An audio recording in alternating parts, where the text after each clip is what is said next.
Y'all get ready for another Tipsy. I am Daniel. Nick Gillage in the building. And Just Nikki here. All right, so we were just talking about like this whole black movement, talking about all these black authors that are coming out. I don't know if people have been keeping up that are on Kindle, but right now Amazon is honoring black authors this month, and I think that's pretty dope. And for people who don't know, I just wrote my first book. But it's called Female Minority Report, and a lot of people are wondering, what does that mean? It means exactly what it says: a black woman working in corporate America, and it's my report and experience in corporate America as a black woman, and it was not always pretty. Kind of like Megan Thee Stallion when she said black women are not protected, because it's so true. We don't feel protected. A lot of us don't even feel protected at home. That's a whole nother topic for another day. Yeah. So yeah. So when you say don't feel protected, do you feel like how males feel like black males feel like in the corporate world? I feel like black males feel the same in some instances. Not every black person has the same experience, because, for instance, I talked to a black dude this past weekend who actually works for a major company, and I asked him, had he ever experienced anything like what I've experienced, and he said no. He was like, he works in a different side of things, and he's dealing with a lot of numbers, economics, and things like that. So everybody, no matter what race they are, has a different experience in the corporate world. But I wanted to tell it from my point of view. From a person of color, doing what I did was very different. I was the only one of my kind, and that does change the dynamics when you're the only black female doing what you do, especially in the technical field. Yeah, that's true. It's a different playground when you do something like that anyway. Completely different playground. I mean, we and the things that we're going to talk about later on in this show really kind of shows everyone that from an average scale all the way up into like a celebrity status, the same situation exists. Exactly. I agree with you on that one. It's everywhere. It's sad, man, but at least the world is finally waking up. Yeah, I think they don't want the world to wake up, and it's slowly. It's a slow process, but it's happening. Yeah. And you can actually see it, the racism all over people now, since in political, since Trump been in office, you can see everybody's stance on what they view black people, and it makes sense. It does. I agree. And then you can see when you go into offices, when you go into offices and everything else, or just going to the store, doing something simple. You see the looks and everything. People give you the mean eye because you like you don't belong. How do you feel like I don't belong? And I feel I'm a upstanding citizen just like you. Mm-hmm. Because I'm black. We don't all black people don't commit crimes. We try to have a stable life just like you do. Yeah, but to be fair, like, I don't know if you guys agree, but a lot of these TV shows and movies that came out in like the late and early 90s really planted this seed in America's mind that it painted most black men as gangsters and thugs and things like that. And for the longest time, before I watched before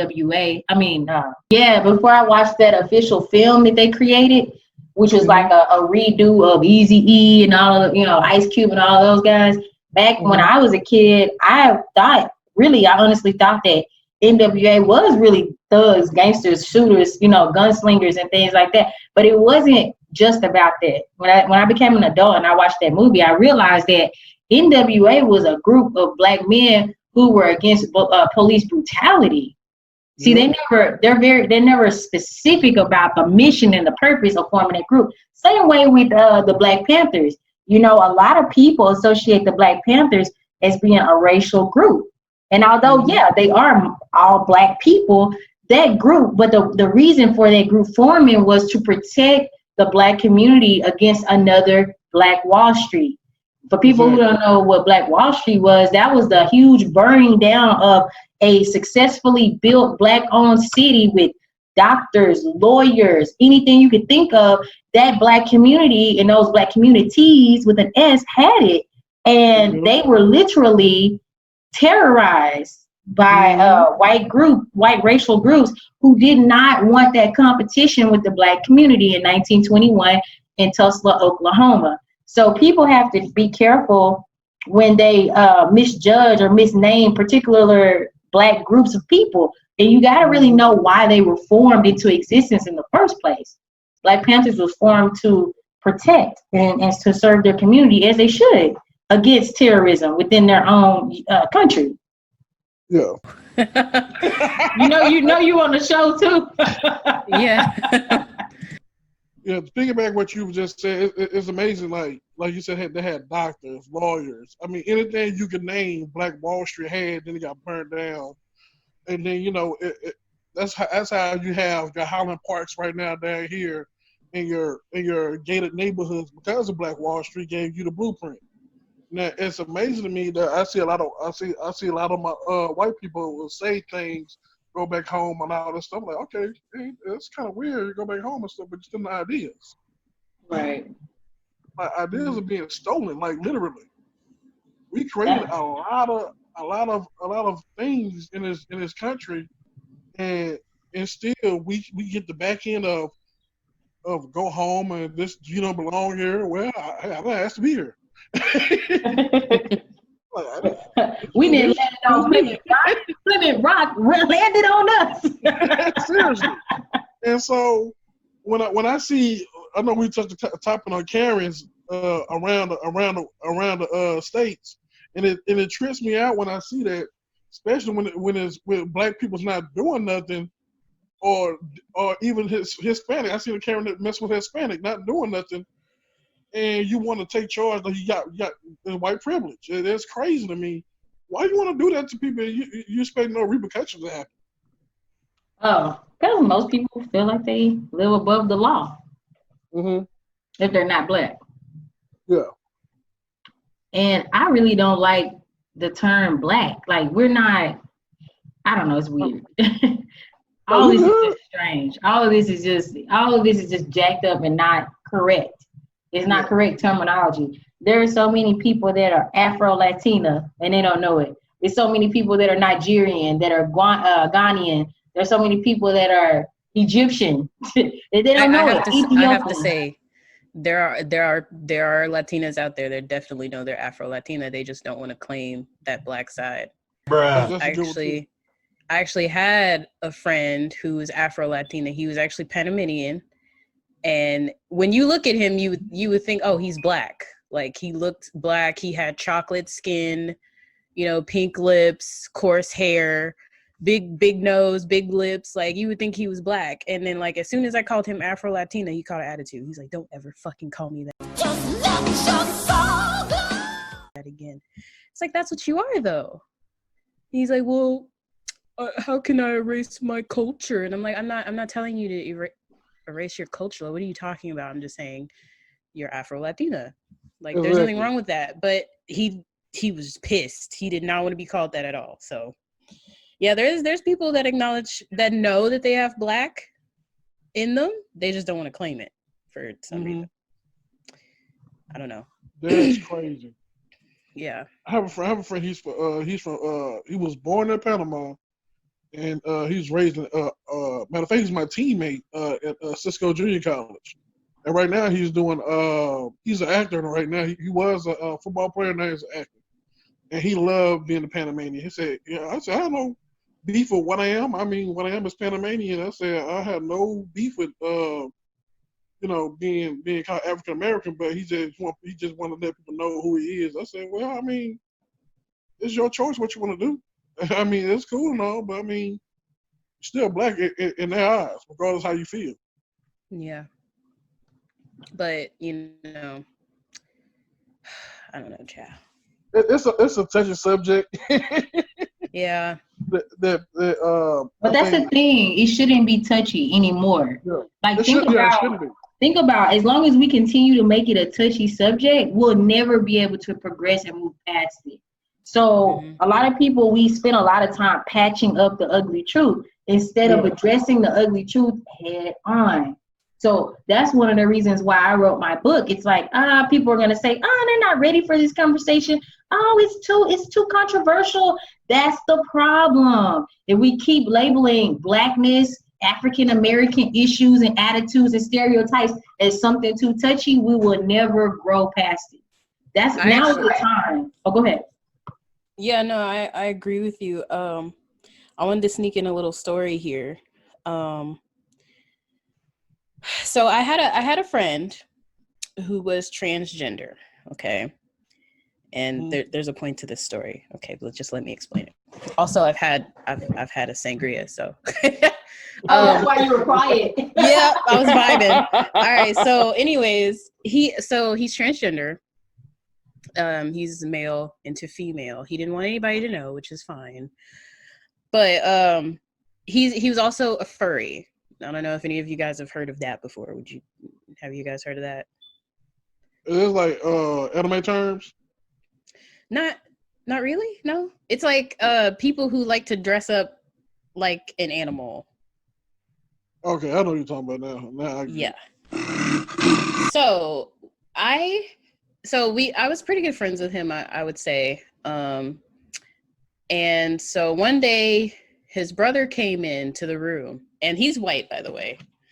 And his brother busts in the door and he's like, "This nigga talking about shit about me on Instagram. You see this shit?" And I'm like sitting there like, "Ooh," because I'm like, did he just say the N-word? And then he said it again. And then he said it again. And I'm like, oh my. And so then, once he went on mute, he came back and I said, "Did your brother just say the N-word? What the fuck?" He's like, "Yeah." And I'm like, oof, that's bad. He's like, "Why?" And I'm like, cause he's white and he just said the N-word. He's like, "Well, whatever, we say that around here." And I'm like, "Oh, I'm not used to that." I was like, "Your brother's kind of lame for that." That's what I said. Your brother's kind of lame. I've never used the word lame before. That was the best word you could find in the moment. Yeah. And then he got really pissed off. He's like, "Did you just call my brother lame?" And I'm like, "Yeah." And he went off on me, and then he hung up the call, and I'm like, "What the fuck was that?" And then we started arguing text form, and he was basically telling me to get over it. Like, my brother said the N-word, get over it. So why couldn't he get over you calling him lame then? I mean, it's in the same. Exactly. That's exactly my point. Like, I was just like, wait a minute. So you're mad at me for calling your brother lame, but your brother just said the N-word and you expect me not to be angry about it. That's weird. That's weird. Yeah, that's a double standard. Like, and that's my point. Like with certain people, it's like they expect you to, oh, that person said the N-word, just ignore it. Whatever, you're being sensitive. Or, oh, this person's racist, just ignore it. Or, oh, this topic about Black people, just forget about it. It's a bunch of drama. Or whatever. And it's like, how can I sit here and ignore that? Why are you, a person who is not even of color, telling me I should feel a certain way about something that's targeted towards me, my people? Exactly. I agree. How can you tell me that? Like, how? I don't understand people. Like, how can you sit there and tell me how to feel about somebody saying the N-word or somebody being racist or Let me explain. It's called conditioning. They have people have conditioned society to a point of accepting racial and racism situations as a norm. They have. And they've also created a condition where for you to speak out on it, you're creating drama. Remember, you just said it's too much drama. But for you to call someone lame, it was enough for them to hang up on you. But you can't express how you feel because in their minds, they view you and your feelings as secondary to theirs. Yeah. Or you're the angry Black person for even bringing it up. And it's like, why do I need to be labeled as that? Why are you giving me a fucking label? express my feelings. First of all, why you saying it from the beginning anyway? You know what I'm saying? Yeah, and really, I wasn't gonna make a big deal out of it because I was just like, whatever, we'll move past it. That's his brother. It's not my friend. But what made me mad a little bit was the fact that you didn't step in for me. And I'm You didn't thinking take up from for me. and I'm thinking from the point of view of if I was there in that room, how the fuck would that would have went? Like, you know what I mean? Like, I'm talking. Probably would have went the same way. But yeah, I get what you're saying, 100%. Yeah, and that was really the point I was trying to convey to him, and also the point of if you're mad about lame, I can be mad about a white guy saying the N-word. Like, Absolutely. you know, and that flew over his head. He didn't fucking care. And then he blocked me. Then the motherfucker unblocked me, friended me again, and was like, "Are you done?" What? I'm like, I don't know who the fuck you think I am, but I'm not gonna continue to message you. So I just blocked him back. But that sucked because I thought he was a genuine friend. But you know, when people show you their true Well, they colors, are. Mm-hmm. You better believe him. You better believe him. Because it really makes me think back to the story of the young man who was killed in Vidor, Texas, which is a few miles outside east of Houston, Texas. And this guy was hanging around his white friends. He thought that they were really friends and buddy. And he ended up dying because they tied him to the back of a truck and drove the truck until he died. Damn. And that happened probably about 10 or 15 years ago. It's crazy. And that whole area is known for extreme racism. I don't know if it's still that way, but I remember back in the day, it was known for that. And that's right here in Texas. So this state has a lot of horrific history with racial crimes and things of that nature. And oftentimes these people get away with these crimes.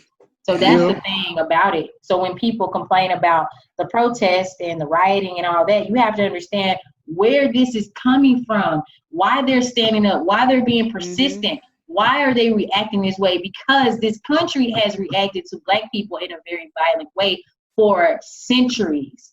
It's not just for years, it's for centuries. 401 years passed since the first African crossed over from the ship to this piece of land. 401 years as of 2019. When is the cycle going to end? And that's why people continue to protest. They're going to have a rally on August 8th, tomorrow, about police brutality and things like that. So the brutality has continued. It's just in different form now. Yep. Yeah. I think now it's more ahead since you got, like I said, technology and everything pointed out. And now, I mean, like you said, millions of people can see it now. Not just only that person that's doing it, millions of people can see it now. Like in Jasper, how they did. Huh? I didn't mean to cut you off, but I was going to say before I forget, I think a big takeaway from this conversation for the listeners that are tuning in to Tipsy Tea tonight is that one thing that everyone has to remember is you can't love the culture but not love the people who created that culture. Thanks. Exactly. Yes. I totally agree. Because, yeah, go ahead. Oh, sorry. I'm going to touch on it afterwards, but hey, you touched on it already. I'm sorry. I was feeling it in my spirit. No, you good. I mean, I Preacher Danny over here. Because it's crazy how you can steal our culture, steal what we do, between the clothing, the language, and how we present ourselves, but you don't like us. That's an asinine idiot to me. See, I kind of like, so the way I grew up, I listened to like a lot of rock music and stuff back in the day. Like I used to be hella emo, but I also nowadays I listen to a lot of Korean rap and Korean R&B artists and stuff, and I love their music and they take a lot of notes, you know. But I love the Korean artists that when they appreciate our art too. There's an R&B singer called Dean from Korea. He's loved Outlast, he's loved Tupac, he's loved Biggie, and he always, you know, shares that stuff on social media. Like he lets people know like this is basically the blueprint. These are the people that I idolize. And I like to see, you know, people of different backgrounds appreciate our music and don't just try to take it. Yeah, try to flip it and take it and run with it. Yeah, and there's a lot of artists in America that do that. Like they just take from us and they don't actually appreciate where it came from, or they just Yeah. trying to take it for the claim it as their own. And that's what I like about Eminem and Beastie Boys and other white artists, because even though I have interviewed white artists before, and they say, man, I don't listen to Twisted Black, who's from Fort Worth, or I listen to Scarface, I listen to this and that, and that's cool because I like you paying homage to people that paved the way for you. Now you're on the platform, and now you're not taking the back seat, but you're taking a forward seat of acknowledging it and presenting it in a different light. So that's why I like to see other different, not minority, but other different artists that is not black doing it. Yeah. And what's crazy is like a lot of the Korean artists, like rap artists and stuff that I listened to, was posting stuff about George Floyd before the rappers and black people here in America was. They was already, pointing out what happened and, putting links to like funds and things like that. And I'm like, well, where the fuck is Nicki Minaj and like all these other rappers and shit posting? We got motherfuckers from Korea doing it first. How does that work? Half of them, you know what? I'll be honest with you, they want to miss that money they're getting. And they got sponsors and sponsorships that back up on them. And here's my thing: the same way you got those sponsors, we get even more sponsorship doing the right thing. Yeah. I mean, it's not gonna be the end of the world. Yes, you're gonna lose the fans. That's a drawback. They don't want to lose their fans. They don't want to lose their sponsorship. They don't want to lose different commercials, different perks that we don't get. So I understand that, but at the same time, it's like, is it worth it? Right. So that's all I want to know. Is it worth it? I think it's worth everything for me to understand that my people need help. I got to be in the forefront. Since they help me out in this platform, let me get my platform and help them out. Right. Yeah. But it's not right.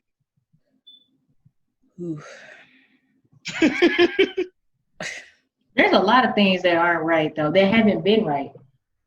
So I think like now is a really good time for a good reset. Yeah, for change to happen. Yeah, man. What I say, I can start with us, helping people listen to the show, help people understand that, hey, we're here for change. Yeah, 100%. Like we're not our ancestors, and we're not with all that dumb stuff that I've been seeing with these Karen videos. It's not a personal attack on anybody, but this is just ridiculous.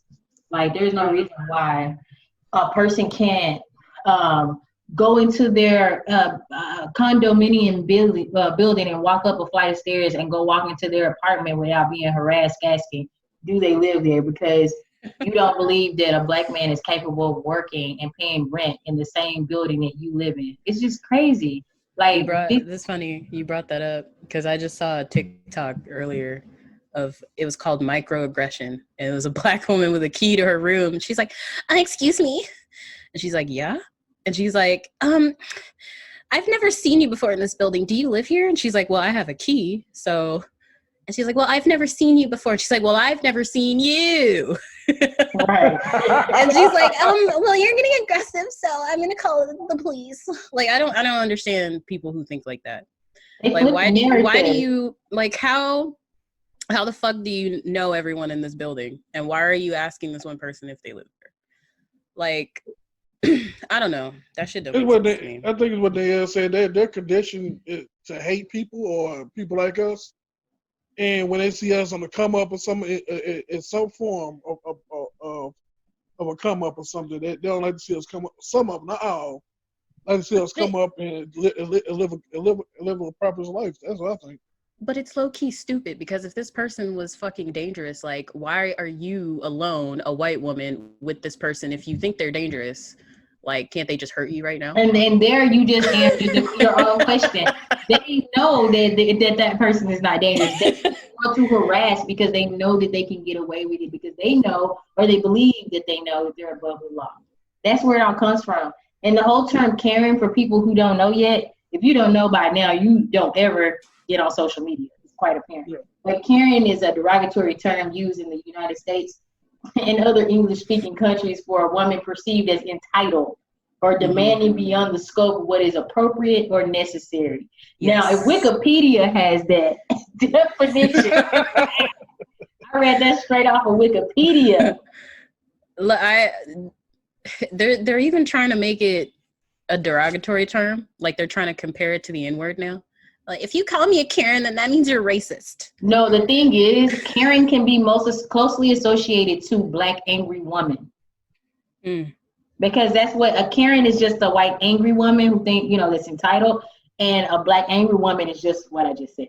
They never found a nice way to call that for Black women. And it's so funny because I even mentioned that in my book. It's like when I first heard that term for Black women, I was appalled. I was like, wow, why would they assume that all Black women are angry? I'm hardly ever angry. You really have to do something to me to piss me off for me to be angry. Now, I may have a resting bitch face, but I can't help that. But I'm not angry on the inside, Yeah. So, it's crazy. It's crazy. So, some people don't understand, and they want to compare, especially the Black women. It's like, man, all Black women are not angry all the time. All Black women. Go ahead. Oh, I was gonna say, compared to what Karens fucking bust out crying for usually most of the time, like I don't understand how we got the stigma of being angry when these motherfuckers cry over wearing a mask for fucking 10 minutes. Exactly. And not only that, they spew out the Karens we're talking about, guys, for the people that are listening. The Karens, they spew out nothing but hate, the N-word, and they're going to call the cops. Those are the top three things that I noticed. And after they get done doing all that, sometimes they cry. So it's like, I know everybody knows about barbecue Karen. And yeah. She's the queen of them all. She was stating that they couldn't bring barbecue pits to the park, that she knew the law there and everything. And by the end of that video, she was crying, saying that they were attacking her. And I was like, I am so confused. It didn't make any sense. None of it. It was ridiculous. It's almost like racism is a form of mental illness. And somebody just coined it racism. But it really is a form of mental illness, I believe. It is.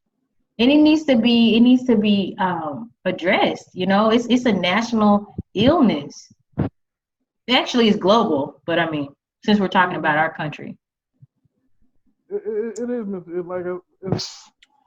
It's very mentally ill. I can't see how a person can stand and not hate a person just because of their skin color or how they dress or anything. I'm like, what the hell does that have to do with anything else? Like, we have to be friendly, we have to be cordial, we have to be cool. I respect your lane, you respect my lane, we keep it going. But all this, you know what I'm saying? Matter of fact, speaking of Karen, it was a Karen I was watching on YouTube, had a Confederate flag and all that stuff. Like you said, use the N-word and everything. And it's like she was trying to call the people and all that stuff. I was like, okay, you call it, it's a race. I could come to a race. You can't stop me from going to where I don't want to go. It's a free fucking country. Another thing I don't understand too about, I don't know if these are Karens or if they're just fucking trolls. I don't know.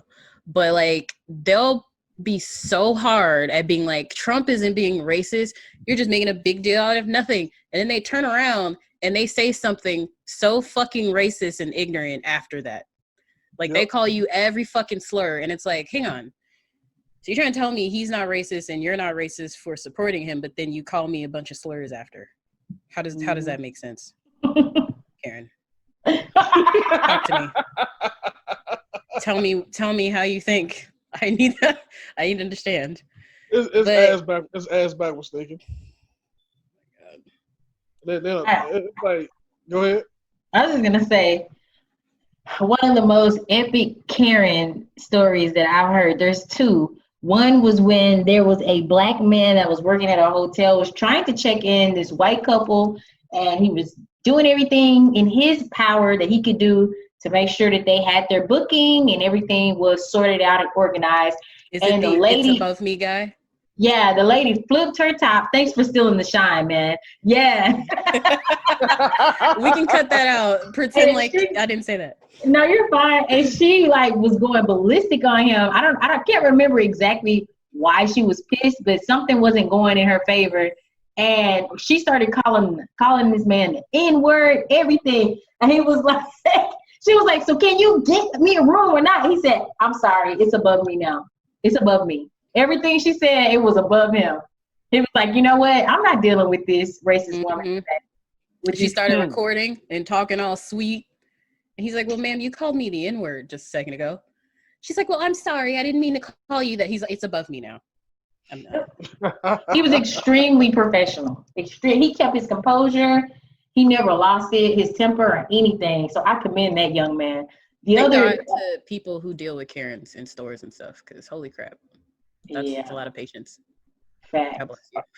And then the other top Karen story was, so that was him. And the other one that I most recently saw this year was there was an older Karen inside of a gas station, and somehow she got into an altercation with a black woman. And as we said earlier, hey, you already know our term, angry black woman, so I don't know why she thought that was the right person to pick a fight with, but needless to say, that black woman beat her down to the ground. And that black woman said, you chose the right one today. And for the white listeners that are out there, that means you should not have messed with that black woman because she was the wrong person to mess with.